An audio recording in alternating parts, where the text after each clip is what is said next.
बिस्मिल्लाहिर्रहमानिर्रहीम। अस्सलाम वालेकुम नाजरीन, आप यूट्यूब चैनल देख रहे हैं। मैं इमरान खान हूँ। नाजरीन, सबसे पहले पाकिस्तान तहरीक इंसाफ के बानी चेयरमैन इमरान खान साहब और साबिक वज़ीर आज़म का जो स्टेटमेंट है अडियाला जेल से, वो मैं आपको बताता हूँ। आज पाकिस्तान की तारीख का बहुत इंपॉर्टेंट दिन है। इमरान खान साहब का स्टेटमेंट जो जारी किया गया उसमें यह है कि इय्याक नअबुदु व इय्याक नस्तईन, सबसे पहले तो आपने घबराना नहीं है। मैं सारी उम्र भी जेल में गुजारने के लिए तैयार हूं, लेकिन वक्त के यजीद के आगे कभी नहीं झुकूंगा। लेकिन मुसद्दिक मलिक साहब की ख्वाहिश पूरी हो गई। इमरान खान साहब ने वक्त का यजीद जो लफ्ज है वो भी इस्तेमाल कर दिया। कल उन्होंने कहा था कि यजीद और फिरौन का लफ्ज क्यों इस्तेमाल नहीं किया और जनरल डायर का लफ्ज क्यों इस्तेमाल किया, तो ये आ गया। फिर इमरान खान साहब कहते हैं जी अल्लाह अल हक है, वो हक सच का खुदा है और सब्र करने वालों के साथ है। हम सब इस मुल्क की हकीकी आजादी के लिए कुर्बानी दे रहे हैं। आपने सब्र करना है और मेरे साथ मिलकर जुल्म का मुकाबला करना है। डी चौक में दौरे हाजिर के जनरल डायर ने कौम को अपना गुलाम गर्दानते हुए निहत्ते और पुरअमन शहरियों पर बिला इश्तियाल गोलियां चलवाई। हम इस वाकये को कभी भी नहीं भूलने देंगे और अपने वर्कर्स और शोहदा को इंसाफ दिलाएंगे। लेनी खान साहब ने फिर कह दिया जनरल डायर, और उन्होंने कहा जी डी चौक के अंदर उसी तरह का सानिया किया गया जैसा जलियांवाला बाग में जनरल डायर ने किया था। उन्होंने कहा ना इस वाकये को हम कभी भूलने देंगे और अपने वर्कर्स को और शोहदा को इंसाफ दिलाएंगे। बहरहाल इमरान खान साहब वहीं खड़े हैं जहां वो पहले दिन से खड़े थे। यानी उन्होंने अगर कहा था कि एब्सोल्युटली नॉट, तो ये वो वाहिद आदमी है जो अभी भी अपने मौकिफ के ऊपर खड़ा है। वरना लोग अपना मौकिफ बदल लेते हैं। गिरफ्तार होने के बाद लोग अपना मौकिफ बदल लेते हैं। पिछले दिनों किसी ने कहा कि नवाज शरीफ भी बहुत जिद्दी है और इमरान खान भी बहुत जिद्दी है। तो बिल्कुल ये बात ठीक है कि इमरान खान अपने उसूल के ऊपर खड़ा रहने के लिए जिद कर रहा है कि मैं अपना उसूल नहीं तोड़ूंगा, अपने मौकिफ से पीछे नहीं हटूंगा। और नवाज शरीफ ने हमेशा गिरफ्तार होते ही डील की जिद की है, और इतनी जिद की डील की कि नवाज शरीफ को हर मर्तबा डील मिल गई है। कभी अमेरिका ने डील लेकर दी, कभी सऊदिया ने डील लेकर दी, कभी किसी और अरबी मुल्क ने डील लेकर दी, कभी पाकिस्तान के अंदर एस्टेब्लिशमेंट में मौजूद लोगों ने डील लेकर दी।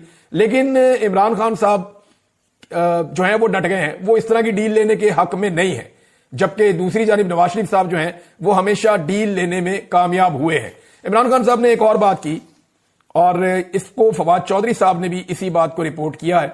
मैं मेरे ख्याल में फवाद चौधरी साहब का जो स्टेटमेंट है वहां से आपको पढ़ के सुनाता हूं, जरा आसानी से आपको समझ आ जाएगा। फवाद चौधरी साहब कहते हैं कि इमरान खान साहब से मुलाकात हुई। आज 9 मई के एक और जाली मुकदमे में अडियाला जेल हाजिर हुए। इमरान खान से दूसरी मुलाकात हुई। शाह महमूद कुरैशी से भी एक तवील अरसे बाद मुलाकात हुई। इमरान खान, शाह महमूद कुरैशी और मैं तवील अरसे बाद सियासी मुशावरत कर सके। इमरान खान और शाह महमूद के जवान हौसलों से नया वलवला मिलता है। इमरान खान का पैगाम एक ही है कि 500 छोड़ 500 साल जो है वो जेल में रखो। आप अंदाजा करें कि नवाज शरीफ कभी भी ऐसे जेल में रह ही नहीं सके। नवाज शरीफ के वो जेल वाले कमरे में आपको दिखाऊंगा तो आधे से ज्यादा पाकिस्तान दरखास्तें डाल देगा कि हमें यहां पे बंद कर दो। जितनी सहूलियात नवाज शरीफ के पास थी। पाकिस्तान के हालात भी ऐसी है ना, गुर्बत है, बेरोजगारी है, लोग खुदकुशियां कर रहे हैं, किसान है वो तबाह कर दिया है। मैं अगले वीलॉग में आपको कुछ ऐसे हकायक बताने जाऊंगा कि हुकूमत का सारा बयानिया जमीन बोस हो जाएगा। मैं आपको बताऊंगा कि इन्होंने मईशत को कैसे तबाह किया और अदादो शुमार के साथ बताऊंगा। और ये अदादो शुमार और बयानात उन लोगों के हैं जो इस हुकूमत के साथ जुड़े हुए लोग हैं। और साबित करूंगा आपको कि किस तरह इमरान खान साहब के दौरे हुकूमत में चलती हुई मईशत को सिर्फ एक रिजीम चेंज ऑपरेशन की ख्वाहिश पूरी करने के लिए तबाह बर्बाद कर दिया। पाकिस्तान को कितना बड़ा नुकसान और डेंट डला है वो सारा कुछ मैं आपको अगले वीलॉग में बताऊंगा। लेकिन पहले ये आप फवाद चौधरी साहब का स्टेटमेंट मुकम्मल सुन लें। उन्होंने कहा कि इमरान खान का पैगाम है कि 500 दिन छोड़ 500 साल जेल में रखो। मैं किसी डील करने के लिए तैयार नहीं हूं। हां, मुज़ाकरात करें, सियासी जमात है, सियासी जमातें गुफ्तगू पर यकीन रखती हैं। मुल्क में जारी बहरान के खात्मे के लिए बातचीत वाहिद रास्ता है। इमरान खान इंतकाम पर यकीन नहीं रखते, हुकूक पर यकीन रखते हैं। सियासी दर्जा हरारत में कमी मुल्क और कौम और सियासत के मफाद में है। अपोजिशन सियासी जमातों के ताउन से आगे बढ़े और मुल्क में नए इंतखाबात की तरफ जामे हल तलाश करना असल मकसद है। मुज़ाकरात में इमरान खान क्या मांगेंगे? जाली केसों में इमरान खान को अंदर रखा हुआ है, ये तो हुकूमत पहले ही ऑफर करना चाहेगी कि जनाब आपके जो जाली मुकदमात हैं, सियासी मुकदमात हैं, उनमें हम रिहाई करवा देते हैं। हुकूमत के बाद देने के लिए यही होता है। और वो भी एस्टेब्लिशमेंट अगर चाहेगी तो उनको ख्वाजा आसिफ ने अपने मुंह से कह दिया, खुद एतराफे जुर्म कर लिया है कि इमरान खान साहब जब कहते थे कि हम एस्टेब्लिशमेंट के साथ बात करना चाहते हैं, इनके तो पल्ले ही कख नहीं है, तो अब ख्वाजा साहब ने खुद ही कह दिया जी हम तभी बात कर पाएंगे जब एस्टेब्लिशमेंट चाहेगी। तो ये एस्टेब्लिशमेंट की कठपुतलियां हैं। जब तक एस्टेब्लिशमेंट नहीं चाहेगी ये हुकूमत बात नहीं कर पाएगी। ये तो ख्वाजा साहब ने खुद एतराफ जुर्म कर दिया कि जनाब हम तो कठपुतली हैं। इनके लोग बार बार ये कहते भी रहते हैं कि हमारी तो हुकूमत ही नहीं है, हमारी औकात ही नहीं है। इमरान खान साहब ने बात जिनसे करनी है उन्हीं से करनी है, जब वो उनसे बात कर देंगे तो हम भी चल पड़ेंगे। ये तो मामला है क्लियर। लेकिन ये हुकूमत दे क्या सकती है? हुकूमत और एस्टेब्लिशमेंट इमरान खान साहब को जो फौरी तौर पे ऑफर कर सकती है वो यही है कि बेगुनाह लोग आपके छोड़ देते हैं। पीटीआई क्या मांगेगी उनसे? वो कहेंगे जी मैंडेट वापस करो। मैंडेट देते हैं तो चोर डिक्लेयर हो जाते हैं, हुकूमत भी खत्म हो जाती है और फंस भी जाएंगे बहुत बुरी तरह। सारा का सारा निजाम नंगा हो जाएगा, एक्सपोज हो जाएगा। तो ये मुज़ाकरात एस्टेब्लिशमेंट के साथ जब इमरान खान साहब कहते हैं तो ठीक कहते हैं। उसकी वजह क्या है? देखें, एस्टेब्लिशमेंट के पास कम से कम ये पावर मौजूद है कि वो कहे ठीक है जो हो गया सो हो गया, नए इलेक्शन करवा देते हैं। वो ये तो नहीं चाहेंगे कि जितना गंद मारा गया इस मुल्क में वो उठा के एस्टेब्लिशमेंट के और मौजूदा हुकूमत के इनके कंधों पे रख दिया जाए और इनको जलील और रुसवा किया जाए सारी दुनिया के अंदर। ये तो वो नहीं चाहेंगे। हां, लेकिन वो इतना जरूर कर सकेंगे कि ठीक है हम पाकिस्तान में फ्री एंड फेयर इलेक्शन की तरफ चले जाते हैं, आप हमें 6 महीने दे दें या 4 महीने दे दें या 5 महीने दे दें, आप निकल के अपनी पब्लिक कंपेन करें। उनको भी इजाजत देते हैं, वो भी अपनी पब्लिक कंपेन करें। 6 महीने के बाद हम आपको तहरीरी वादा कर देते हैं या हम आपसे वादा गारंटी के साथ कर देते हैं कि पाकिस्तान में इलेक्शन हो जाएगा, तो फिर पाकिस्तान में इलेक्शन करवा दिए जाएंगे। ये तो वो वादा कर सकते हैं। लेकिन जो पिछले गुनाह उनके हैं, अगर देखें उनके ऊपर अगर पर्दा उठाना होता तो आज तक हुकूमत-उर-रहमान कमीशन रिपोर्ट स्कूलों में, कॉलेजेस में और यूनिवर्सिटीज में पढ़ाई जा रही होती। लेकिन अगर देखें अपने माजी की गलतियों से सीखना होता या उन गलतियों के ऊपर शर्मिंदा होना होता तो हुकूमत-उर-रहमान कमीशन रिपोर्ट जो है वो पब्लिक हो चुकी होती। लेकिन वो पब्लिक आज तक नहीं हुई। एस्टेब्लिशमेंट ने आज तक जो कुछ भी किया उसको कभी भी निसाब का हिस्सा नहीं बनने दिया। तो वो ये नहीं चाहेंगे कि जो कुछ 2024 के इलेक्शन में उन्होंने किया वो निसाब का हिस्सा बन जाए। तो इसलिए उसके ऊपर मट्टी डाल के वो आगे बढ़ने की कोशिश करेंगे और एक नया इलेक्शन ही हो सकता है। पाकिस्तान तहरीक इंसाफ अब कर क्या रही है? पाकिस्तान तहरीक इंसाफ के 2 मिशन है, इसको जरा आप गौर से समझ लें जो वो कर रहे हैं। और उसके मुकाबले में दूसरी तरफ से पीडीएम की जमातें या हुकूमत या उनका मीडिया क्या कर रहा है ये भी मैं आपको बता देता हूं। पाकिस्तान तहरीक इंसाफ का यह है कि हुकूमत के पीछे से एस्टेब्लिशमेंट की सपोर्ट निकल जाए। यानी ये जो हुकूमत है इस वक्त जो बैठी हुई है, इसको मुकम्मल सपोर्ट है पाकिस्तान की मिलिट्री एस्टेब्लिशमेंट की। ये आलमी अखबारात में, मीडिया में हर जगह लिखा जाता है, मैं कोई अकेला नहीं कह रहा, सब कहते हैं कि, और ये सब जानते हैं, ये सारे के सारे ही जानते हैं। नैरेटिव एक है, बयानिया एक है, हर चीज एक है। पाकिस्तान का मईशत से लेकर दहशतगर्दी के मामला लेकर और पाकिस्तान के जितना भी अवामी स्ट्रक्चर है सब कुछ तबाह करने के बावजूद पूरी सपोर्ट जो है इस हुकूमत को एस्टेब्लिशमेंट की है, वरना ये हुकूमत तो 5 मिनट नहीं चल सकती। तो हुकूमत को एस्टेब्लिशमेंट की सपोर्ट है। पाकिस्तान तहरीक इंसाफ का पहला मिशन है कि एस्टेब्लिशमेंट की सपोर्ट हुकूमत के पीछे से निकल जाए। लेकिन वो तो निकलेगी नहीं, क्योंकि इस वक्त मामलात ऐसे हैं कि एस्टेब्लिशमेंट और हुकूमत दोनों इमरान खान को अपना दुश्मन समझते हैं और उन्हें लगता है कि इमरान खान आ गया तो हम दोनों के लिए मुश्किलात हो जाएंगी। अब एस्टेब्लिशमेंट की सपोर्ट हुकूमत के पीछे से कैसे निकले, उसका पाकिस्तान तहरीक इंसाफ ने हल निकाला है। और वो ऐसे निकाला है कि एस्टेब्लिशमेंट के पीछे से जो अमेरिकन सपोर्ट है वो निकाल दी जाए। का एक मकबूल तरीन लीडर जो साबिक वजीर आजम है उसको जेल में डालने पर कौम खराज तहसीन पेश कर रही है, या फिर अफगानिस्तान जैसे हमसाये से भी ताल्लुकात बिगाड़ने पर खराज तहसीन पेश कर रही है। अभी मैं एक खबर देख रहा था, जर्नलिस्ट ने उन्होंने क्लेम किया कि अफगानिस्तान ने भी पाकिस्तान के साथ खेलने से इनकार कर दिया। अब अंदाजा करें, पहले इंडिया नहीं खेलता था, अफगानिस्तान भी नहीं खेलता। यह पाकिस्तान की डिप्लोमेसी चल रही है, ये पाकिस्तान के हालात हैं। भाई आप क्रिकेट के लिए पहले इंडिया की मिन्नतें करते थे, अब आप अफगानिस्तान की जाके मिन्नतें करें कि आओ जनाब हमने आपके साथ क्रिकेट खेलनी। और ये वो अफगानी हैं जिन्होंने पाकिस्तान के अंदर क्रिकेट खेल खेलकर सीखी है। ये पेशावर में खेलते रहे हमारे लड़कों के साथ, यही पाकिस्तान में इन्होंने क्रिकेट सीखी, यही ट्रेनिंग की, यही पल के बड़े हुए और अब क्रिकेट टीम बन गई। अब हम उस टीम के साथ भी नहीं खेल सकते। वजह क्या है? हमने अफगानिस्तान के साथ भी अपने ताल्लुकात बिगाड़ दिए। अशरफ गनी था और हामिद करजई था, उसके साथ भी ताल्लुकात खराब थे, तब आप तालिबान के साथ थे। अब तालिबान आ गए, अब आप उनके साथ हैं और तालिबान से आपके ताल्लुकात खराब है। आपने कसम खाई हुई है कि आपने हमेशा अफगानिस्तान में वो पॉलिसी रखनी है जो पाकिस्तान को लगातार नुकसान पहुंचाए, और आपने हमेशा अफगानिस्तान को अपना एक दुश्मन बना के रखना है। लगता तो ऐसी है, शायद इसी में हमारी एस्टेब्लिशमेंट की दिहाड़ियां लगती हैं, या इसी में हमारी एस्टेब्लिशमेंट की बका है कि यहां पे बदअमनी रहे और जितनी बदअमनी रहेगी उतना ही शायद ये पैसा बनाते रहेंगे। शहबाज शरीफ साहब की तारीफें नाज़रीन अब आलमी सतह पे हो रही है। जो इन्होंने डोनाल्ड ट्रंप ने इनको बुलाया ना कि वो वाली बात बता जो तू बंद कमरे में कह रहा था, इधर आना जरा, तो ये बड़े खुश होकर वहां पे गए। उसने कहा वो बता जो बंद कमरे में कह रहा था, मुझे बड़ा मजा आया, फिर बोल। तो फिर शहबाज शरीफ साहब ने जो वहां बोला 28 सेकंड में उन्होंने पूरा डब्बा ही पॉलिश का खत्म कर दिया। अब जॉर्ज गैलोवे वो कह रहे हैं जी कि ये बरतानिया के एक सहाफ़ी भी हैं, राइटर हैं और ब्रॉडकास्टर हैं, और एक पॉलिटिशियन है, एक पॉलिटिकल पार्टी भी है इनकी। तो उन्होंने कमाल तारीफ कर दी शहबाज शरीफ की, शू शाइन बॉय, शू शाइन बॉय, ये उन्होंने बताया जनाब कि डोनाल्ड ट्रंप के जूते पॉलिश कर रहा था। बराह रास्त देखा गया पूरी दुनिया में, अजीम मुल्क है पाकिस्तान, अजीम लोग हैं, मगर बड़ी शर्मिंदगी की बात है उनके लिए। अब बैरून मुल्क से पाकिस्तान को ताने आ रहे हैं, ना सिर्फ इंडिया से, बरतानिया से, यूरोप से। हम ओवरसीज पाकिस्तानी जहां जहां दुनिया में रहते हैं उनके बेचारों के सर शर्म से झुक गए कि यार ये आदमी कितनी बेइज्जती करवा रहा है। भी तारीफ करनी थी ट्रंप की तो कोई तरीके से कर लेते ना, डेकोरम के साथ कर लेते। यानी ये कौन सी तारीफ थी जो हमने कभी माजी में सुनी नहीं। ऐसे खुदा बना के दिखा दिया और अजीब तरीके की तारीफ कर दी। वो डोनाल्ड ट्रंप को खुद भी समझ नहीं आ रही थी कि क्या, और बल्कि मेरे ख्याल में वो इस बात को एंजॉय कर रहा था कि मैं दुनिया को दिखाऊं कि इनकी ये औकात है। और ये बंद कमरों में मेरे साथ ये करते। वो इंडोनेशिया वाला जो है, वो वहां पे इंडोनेशिया का जो सरबराह आया हुआ था, वो डोनाल्ड ट्रंप से बातें कर रहे थे, बच्चों से मिलने के लिए बेताब था कि जनाब मैं आपके बच्चों से मिलना चाहता हूं और मैं मुलाकात करना चाहता हूं किसी जगह पे, मैं प्रॉब्लम, ये अंदाजे लगाए इनके। और अब पाकिस्तान और इंडोनेशिया वो ममालिक हैं जो अपनी फौज देने का वादा कर चुके हैं। शायद आजरबाईजान भी और कुछ और लोग भी देना चाहते हैं कि जनाब हम अपनी फौज देते हैं, ले जाए इनको गजा में। डोनाल्ड ट्रंप ने उसके ऊपर क्या कहा ये मैं आपको बताता हूं, लेकिन पहले जो ड्रॉप साइट ने खबर दी है, अब उसके ऊपर या तो पाकिस्तान की गवर्नमेंट जाके केस करे अमेरिका में, लेकिन उन्होंने खबर बड़ी खौफनाक दी। उन्होंने कहा जी सरकारी और इंटेलिजेंस जराए से सानिया मुरीद से मुतालिक उन्होंने हौलनाक तफसीलात बताई। एक सरकारी अफसर के मुताबिक हम मकतूलीन की लाशें इस शर्त पर वर्षा के हवाले कर रहे हैं कि जनाजे में 30 से ज्यादा अफराद शरीक नहीं होंगे, यानी उन्हें खामोशी से दफनाया जाएगा।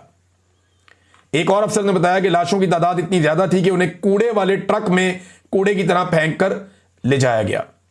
एक इंटेलिजेंस अफसर के मुताबिक एक अफसर ने तहरीक से राब्ता करके उन्हें अमरीकी सफारतखाने जाकर एहतजाज पर उकसाया, जबकि मंसूबा पहले से यह था कि रस्ते में ही बदतरीन अंदाज में कत्लेआम किया जाए ताकि आइंदा कोई आवाज ना उठाए।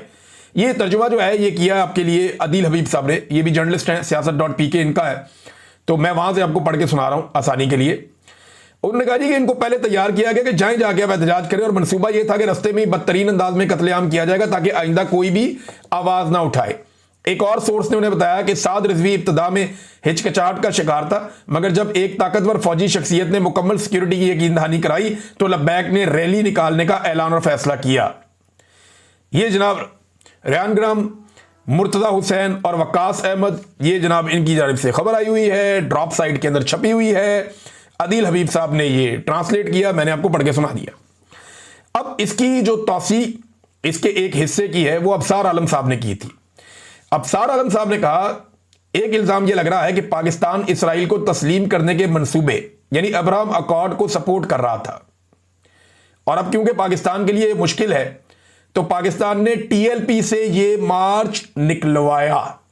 ये अफसार आलम कह रहे हैं कि बाकायदा रियासती इदारों ने और मुझे टीएलपी के लोगों ने यह कहा कि हमें ट्रैप किया गया, हमें यहां तक पहुंचाया गया, हम पीछे हटना चाहते हैं, वापस जाना चाहते हैं, वापस नहीं जाने दे रहे, हमें अब इस्लामाबाद की तरफ यहां तक धकेल कर लाए, पीछे के रास्ते बंद हैं और हमें आगे हम कोशिश करते हैं तो हम जा सकते हैं। ये मुझे टीएलपी के लोगों ने कहा, मैं अल्फर आपको बता रहा हूं, मेरे पास रिकॉर्डिंग है, मैंने एक किस्सा सुनाया भी था आपको। उन्होंने कहा जी हमारे साथ बड़ी सख्त ज्यादती हो रही है, हमें घेर दिया गया यहां पे लाके, हम बात करना चाहते हैं, हमारे साथ बात ही कोई नहीं कर रहा, कोई मुज़ाकरात करने के लिए नहीं आ रहा, हम अपनी कमेटियां भेज रहे हैं, हम बात करो, कोई तो बात करो, हमारे साथ बात ही कोई नहीं कर रहा। ऐसा लगता है रियासत ने तय कर लिया कि यहां पे खून बहाएगी।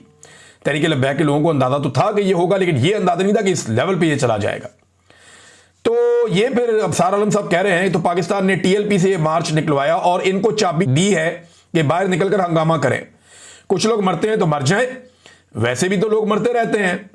हम अमेरिका को कहेंगे कि हमारे लिए इसराइल को तस्लीम करना मुश्किल है, हम ट्रंप से ताल्लुकात भी खराब नहीं करना चाहते, इसलिए टीएलपी का मार्च अमेरिका को बेचेंगे।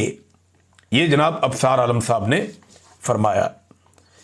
ये है अबसार आलम की खबर, और इससे मिलती जुलती एक खबर जो है वो दी है ड्रॉप साइट ने।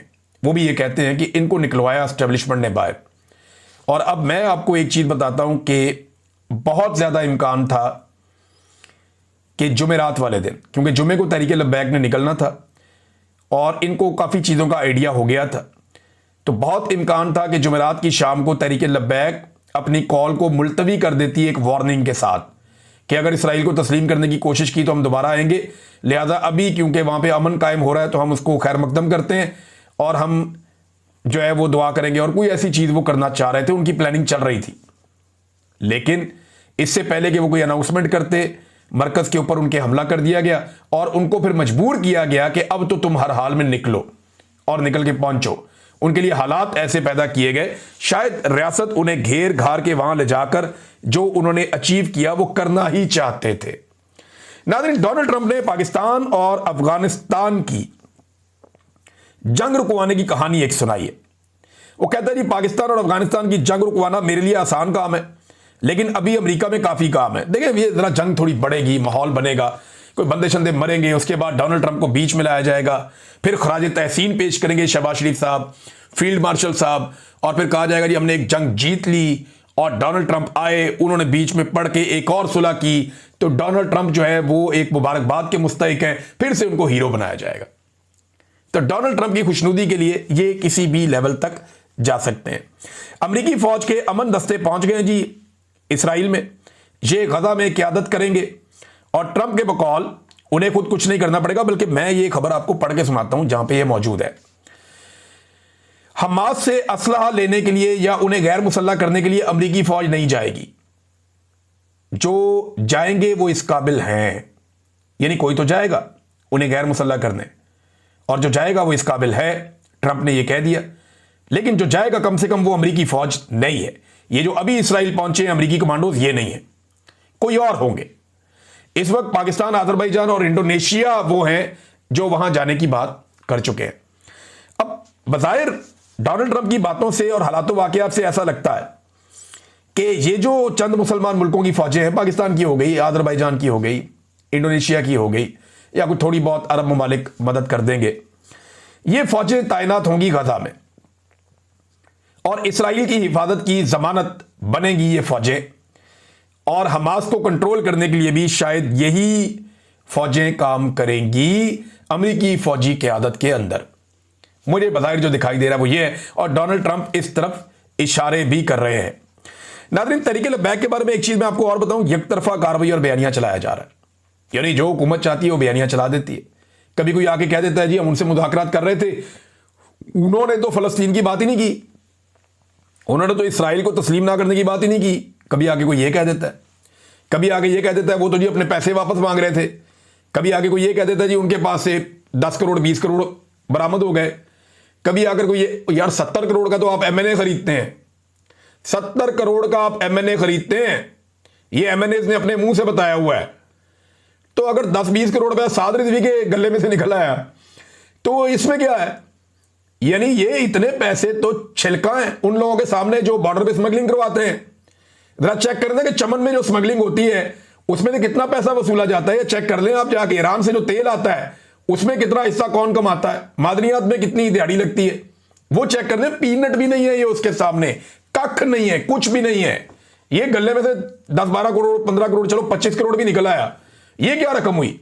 इतने में तो एक एमएनए नहीं मिलता, इतने में तो एक एमपीए नहीं मिलता, और यहां पे तो 50-50 एमएनए और एमपीए जो है उनकी बोलियां लगाई गई हैं। तो ये अब इस पैसे को लेकर जनाब वो बनाया जा रहा है और बयानिया बनाया जा रहा है। तहरीक लब्बैक भी गायब है, उसका सोशल मीडिया भी गायब है, उसके सारे फॉलोअर भी गायब है। तहरीक इंसाफ तगड़ी निकली, वैसे ये बात अब सबको माननी पड़ेगी, उन्होंने बदतरीन मार खा के भी हार नहीं मानी। ये तहरीक इंसाफ की खूबी है। नाज़रीन, एक दिन पहले खबर आई थी और आपको मैंने बताई भी थी, आपने पढ़ी भी होगी, कि स्पिन बोल्डक ये इलाका है बलूचिस्तान में, कोयटा के सामने एक चमन का एक बॉर्डर है। चमन का, पाकिस्तान में चमन का इलाका है, ये बॉर्डर चमन का है और यहां पे एक दरवाजा भी है। इससे उस तरफ का जो इलाका है वो स्पिन बोल्डक का एरिया है, वहां पे एक बहुत बड़ी मंडी है, मैं उस एरिया में गया हुआ हूं। स्पिन बोल्डक का जो इलाका है यहां पे एक बड़ी मंडी है और बड़ा बाजार लगता है, यहां पे बहुत सारी अजनास लाई जाती हैं। पाकिस्तान और अफगानिस्तान के बीच में जो तिजारत होती है उसका एक बड़ा हब उस तरफ स्पिन बोल्डक का बाजार और इस तरफ जो है वो चमन का बाजार है। अब हुआ यह कि स्पिन बोल्डक के अंदर धुएं के बादल दिखाए गए कि वहां बमबारी हुई है और पाकिस्तान की तरफ से क्लेम किया गया कि पाकिस्तान ने बहुत नुकसान किया।